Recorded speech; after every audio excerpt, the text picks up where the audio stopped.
Good morning नानी हो। आज हामी 12th च्याप्टर सुरु गर्नेछौँ। Primary activity that is agriculture. हिजो मैले तिमीहरूलाई भने प्राइमेरी एक्टिभिटिजमा के आउँछ भनेर, र यो लामो पाठ छ र यसलाई दुईटा या त तीनटा भागमा विभाजन गरेर म तिमीहरूलाई पढाउने छु। र प्राइमेरी एक्टिभिटिजहरुमा एग्रिकल्चर सबैभन्दा इम्पोर्टेन्ट। त्यसमा एग्रिकल्चर अथवा कृषि, टाइप अफ एग्रिकल्चर, कति प्रकारका कृषि हुन्छन्, wet and dry, crop rotation, crop combination, हैन, intensity of crop, modern inputs in agriculture, technologies, shifting cultivation from subsistence to commercial agriculture, यहाँसम्म हामी आज पढ्नेछौँ। त्यसपछि नेक्स्ट पार्टमा revolution, white revolution, green revolution, blue revolution पढ्नेछौँ। अनि वन बाई वन गरेर food grain, commercial, plantation, fibre crop etcetera हामी त्यसको के गर्नेछौँ, डिटेल्समा जानेछौँ। ओके, द प्राइमेरी एक्टिभिटिजमा सबभन्दा पहिला व्हाट इज एग्रिकल्चर हामीले के गर्नुपर्छ, बुझ्नुपर्छ। त्यो सबैलाई थाहा भएकै कुरा हो। एग्रिकल्चर भनेको खेतीपाती गर्नु, आफ्नो इच्छाले मानिसले आफ्नो खाद्यान्नको निम्ति अरू प्राकृतिक ढङ्गमा उम्रने सबै कुरोलाई हटाएर आफूले मन परेको खाद्यान्न लगाउँछन् भने त्यसलाई के भनिन्छ, एग्रिकल्चर भनिन्छ। तर एग्रिकल्चरलिस्ट अथवा इकोनोमिस्ट E.W. जिमरम्यानले यसको के दिएका छन्, डेफिनेसन दिएका छन्। According to him, agriculture covers those productive efforts by which man settle on the land, seek to make use of and if possible accelerate and improve upon the natural, genetic or growth process of plant and animal life to the end that this process will yield the vegetables and animal product needed or wanted by them। अर्थात् agriculture त्यसलाई भनिन्छ जुन चाहिँ हामी के गर्छौँ, एनिमल्सहरू पनि पाल्छौँ अनि खेतीबारी बनाएर हामी खेतीबारी गरेर त्यहाँबाट के गर्छौँ, प्रोडक्सन निकाल्छौँ, हैन। अनि अर्को प्रश्न आउँछ, why agriculture is a primary economic activities भन्दा चाहिँ from the beginning of our civilization मानिसले सबभन्दा पहिला गर्नु सिकेको नै के हो, एग्रिकल्चर। किन भन्दाखेरि यो एकदमै प्राइमेरी कुरो के हो भन्दाखेरि हामीलाई के को आवश्यकता पर्छ भन्दाखेरि खाद्यान्न, हैन, रोटी, त्यसपछि हामीलाई लाउने वस्त्र, सिभिलाइज छौँ, हामीलाई वस्त्र चाहिन्छ, कपडा, अनि बस्ने के चाहिन्छ, घर, मकान, हैन। एउटा हिन्दीमा फिल्म पनि थियो, रोटी, कपडा और मकान। यो तीनवटा चिज चाहिँ के हो, हाम्रो निम्ति प्राइमेरी एक्टिभिटिज, प्राइमेरी चिज हो जो चाहिँ हामीलाई एकदमै चाहिने कुरो हो। र यसमा अरू के आउँछ त भन्दाखेरि हन्टिङ आउँछ, ग्यादरिङ अफ फुड आउँछ, फरेस्ट, हैन, roots, animal rearing, fishing, collection of forest product, collection of mineral resources and so on. अनि यसमा काम गर्ने अथवा 65% वर्ल्डको पपुलेसन चाहिँ एग्रिकल्चरमाथि के छ, डिपेन्डेन्ट छ। अनि उनीहरूलाई के भनिन्छ भन्दाखेरि जियोग्राफिकल टर्ममा अथवा टेक्निकल टर्ममा के भनिन्छ, रेड कलर वर्कर्स। के भनिन्छ, रेड कलर वर्कर्स भनिन्छ। त अब फार्मिङ विभिन्न प्रकारको छ, किनभने विश्वमा वातावरण विभिन्न प्रकारको छ, माटो विभिन्न प्रकारको छ, त्यसरी नै खेतीपाती पनि विभिन्न प्रकारको छ। अनि मेथड्स अफ फार्मिङ, कसरी खेती गरिन्छ त भन्दा भिन्न भिन्नै जग्गामा भिन्न भिन्नै प्रकारले खेती गरिन्छ। Methods, farming methods according to area of the land and population को हिसाबले हो भने दुई प्रकारको हुन्छ, intensive agriculture and extensive agriculture. Intensive agriculture भनेको चाहिँ जग्गा सानो, ल्यान्ड चाहिँ के हुन्छ, सानो छ, तर त्यहाँनेरि डेन्सिटी अफ पपुलेसन ज्यादा छ भने सानो जग्गामा धेरै उब्जनी गर्नुपर्छ। र त्यो सानो जग्गामा धेरै उब्जनी गर्ने पद्धतिलाई चाहिँ के भनिन्छ, इन्टेन्सिभ एग्रिकल्चर भनिन्छ। के भनिन्छ, इन्टेन्सिभ एग्रिकल्चर भनिन्छ।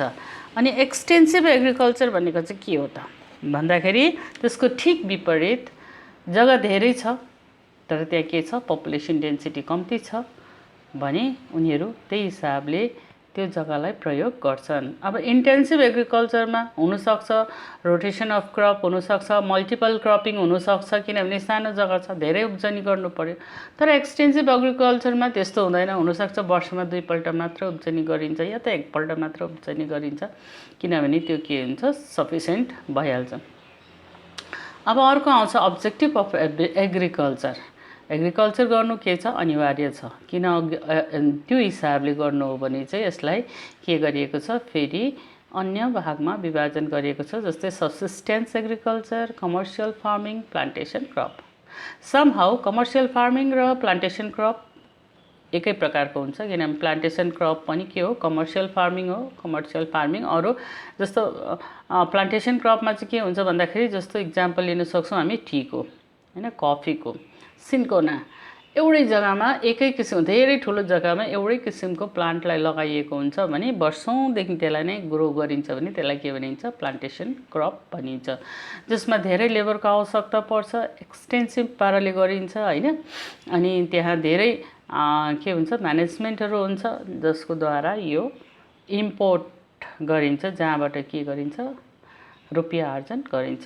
त्यसरी नै कमर्सियल फार्मिङ पनि त्यस्तै नै रुपियाँ आर्जन गर्नको निम्ति, एक्सपोर्ट गर्नको निम्ति, सरप्लस उब्जनीको निम्ति गरिन्छ। तर त्यो फार्मिङ चाहिँ भिन्न भिन्दै हुनसक्छ हैन, पिसिकल्चर पनि आउन सक्छ यसमा, पोल्ट्री फार्मिङ पनि आउन सक्छ, अरूहरू पनि आउन सक्छ। सब्सिस्टेन्स एग्रिकल्चर, सब्सिस्टेन्ट एग्रिकल्चर भनेको चाहिँ आनन्दले गर्ने क्या, आफैलाई सेल्फ सफिसियन्ट भइगयो, त्यसमा कुनै प्रकारको गर्नै पर्छ भन्ने छैन, यताउता छैन त्यस्तो खालको। त्यसपछि आउँछ क्लाइमेटको आधारमा पनि हामी के गर्छौँ, एग्रिकल्चर गर्छौँ। क्लाइमेट सबैभन्दा इम्पोर्टेन्ट हुन्छ र कुन क्लाइमेटमा कस्तो खालको उब्जनी हुन्छ, जस्तो ह्युमिड फार्मिङ हैन, जहाँनिर बर्षा धेरै हुन्छ त्यस्तो जग्गामा, ह्युमिडिटी ज्यादा भएको जग्गामा के को खेती गर्न राम्रो हुन्छ हैन। जस्तो चियाको दार्जिलिङ टी वर्ल्ड फेमस छ, त्यसको फ्लेभरको निम्ति, त्यसको बासनाको निम्ति कस्तो खालको क्लाइमेट चाहिन्छ, ह्युमिड क्लाइमेट चाहिन्छ। इरिगेसन फार्मिङ, जुन जग्गामा पानीको अभाव छ तर त्यहाँ के छ, माटो मलिलो छ अनि त्यहाँ आवश्यकता छ, माल र मलिलो भन्दाखेरि पनि बलौटे माटोमा पनि इरिगेसन गरेर पानी त्यहाँ पुगिसकेपछि पानीले के गर्ने काम गर्छ, ती ठुला ठुला कोरस पार्टिकल्सहरूलाई पनि भित्काएर टुक्राएर मसिनो मिहिन बनाउने काम गर्छ। अनि पानीले के पनि गर्छ, ह्युमस पनि प्रड्युस गर्छ, किनभने त्यहाँनिर केमिकल रिएक्सन हुन्छ। त्यसकारण इरिगेसन फार्मिङमा इरिगेसन सबैभन्दा इम्पोर्टेन्ट छ। ड्राई फार्मिङ, अब इरिगेसन गर्नु चाहँदै पनि गर्नु नसक्ने ल्यान्डहरू पनि छ, ब्यारेन ल्यान्डहरू पनि छ हैन, ठन्डा जग्गाहरू पनि छ जहाँ पानी नै जमेको हुन्छ त्यस्तो जग्गामा, अथवा जहाँ सुक्खा पर्छ, रेनफलै छैन, नदीहरू पनि छेउछाउमा छैन, कुनै प्रकारले फार्मिङ गर्न सक्दैन भने द्याट इज ड्राई फार्मिङ पनि हुन्छ। ड्राई जग्गामा पनि कतिवटा यस्तो कुरोहरू उब्जिन्छ जो चाहिँ हाम्रो खाद्यान्नको लायक हुन्छ। अनि मिक्स फार्मिङ, मिक्स फार्मिङ भनेपछि एउटै जग्गामा धेरै किसिमको कुरोहरू लगाएर रोपिने गर्छौँ हामी, पहाडमा पनि यो देख्छौँ, एकपट्टि भटमास उम्रिरहेको हुन्छ, एकपट्टि इस्कुस उम्रिरहेको हुन्छ, अर्कोपट्टि मकै लगाइरहेको हुन्छ, अर्कोपट्टि के लगाइरहेको हुन्छ, ड्याङ बनाएर आलु बनाइरहेको हुन्छ हैन। र त्यसरी मिक्स फार्मिङ पनि गरिन्छ। नम्बर अफ क्रप सेसन, अब number of crop season according to climate हैन, हाम्रो भारतवर्षमा त मनसुनल टाइप अफ क्लाइमेट छ, त्यसकारण कस्तो खालको चाहिँ क्लाइमेटको आधारमा अथवा क्रपको आधारमा सिजन, रोप्ने sowing and the harvesting season are different, सबै क्रप्सको भिन्न भिन्नै हुन्छ। त्यसकारणले जस्तो single cropping, double cropping, multiple cropping, 3 प्रकारले क्रपिङ गरेर पनि के गर्न सकिन्छ, लगाउन सकिन्छ, खेती गर्न सकिन्छ। त भिन्न भिन्नै प्रकारले यसरी खेती गरिँदो रहेछ हैन त। जस्तो कि यहाँनिर छ, the major features of the farming are large farmland, all the work in the farmland are done by machine, जस्तो एक्सटेन्सिभ एग्रिकल्चरमा हैन मसिनको युज हुन्छ, प्रयोग हुन्छ। अनि सेल्फ सफिसियन्ट फार्मिङ पनि हुन्छ, एक्सटेन्सिभ कमर्सियल फार्मिङ हुन्छ, इन्टेन्सिभ फार्मिङ भने मैले, अनि सेल्फ सफिसियन्ट फार्मिङ पनि हुन्छ। सेल्फ सफिसियन्टमा चाहिँ आफूलाई जति चाहिन्छ त्यति भए भइगयो।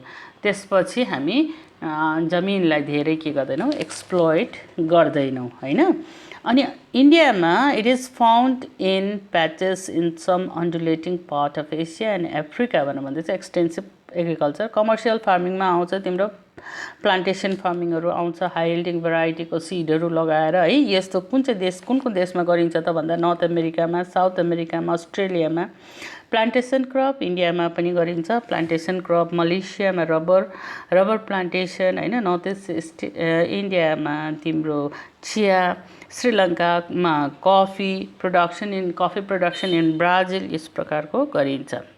वेट अर ह्युमिड फार्मिङ चाहिँ कहाँ गरिन्छ भन्दाखेरि जहाँनिर वर्षा धेरै हुन्छ, जस्तो humid farming is practiced in some part of India, Bangladesh, Myanmar, China, Japan, South Korea, Indochina, Indonesia, Malaysia इत्यादि।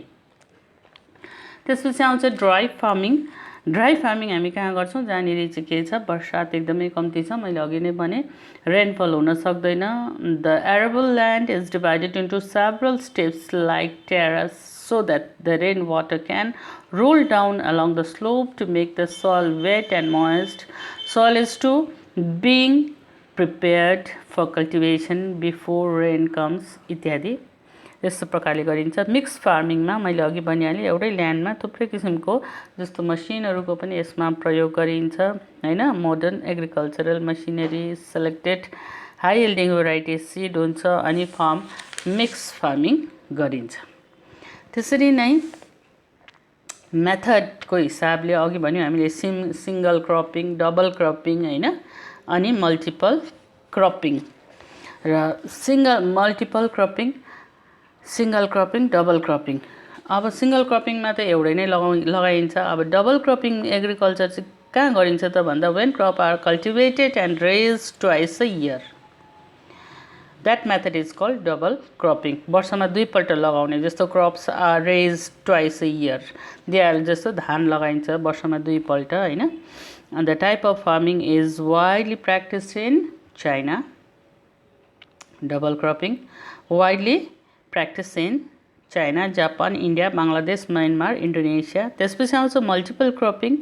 मल्टिपल क्रपिङ एकैचोटि धेरै किसिमको क्रप एउटै जग्गामा लगाउनु।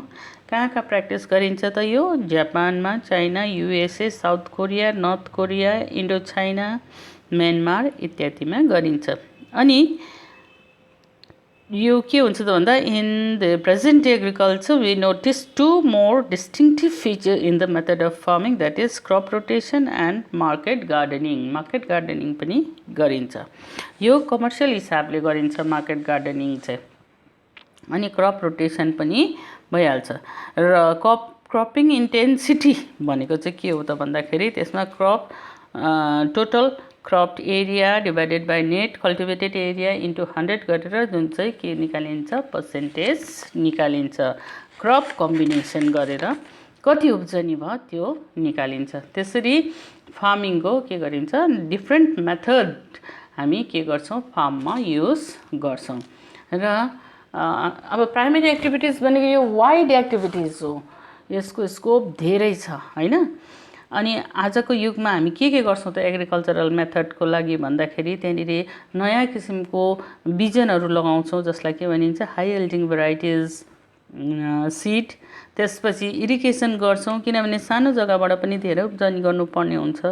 अनि क्लाइमेटलाई हामी परिवर्तन गरेर ग्रिन हाउस इफेक्टहरू गरेर पनि त्यहाँनिर के गर्ने काम गर्छौँ, फार्मिङ गर्ने काम गर्छौँ है। त्यसो हुँदाखेरि यदि कुनै जग्गामा क्लाइमेट सुटेबल छैन भने पनि एउटा ग्लास हाउसहरू बनाएर त्यो भित्र हामीले के गर्छौँ, त्यसलाई सुटेबल क्लाइमेट बनाएर त्यहाँनिर फार्मिङ गर्ने गर्छौँ, जसलाई के पनि भनिन्छ, फार्म हाउस भनिन्छ हैन। अनि technological shifting from subsistence to commercial agriculture. आज के भएको छ भन्दाखेरि सब्सिस्टेन्ट एग्रिकल्चरदेखि कतातिर जाँदैछ, एग्रिकल्चर कमर्सियल एग्रिकल्चरतिर जाँदैछ।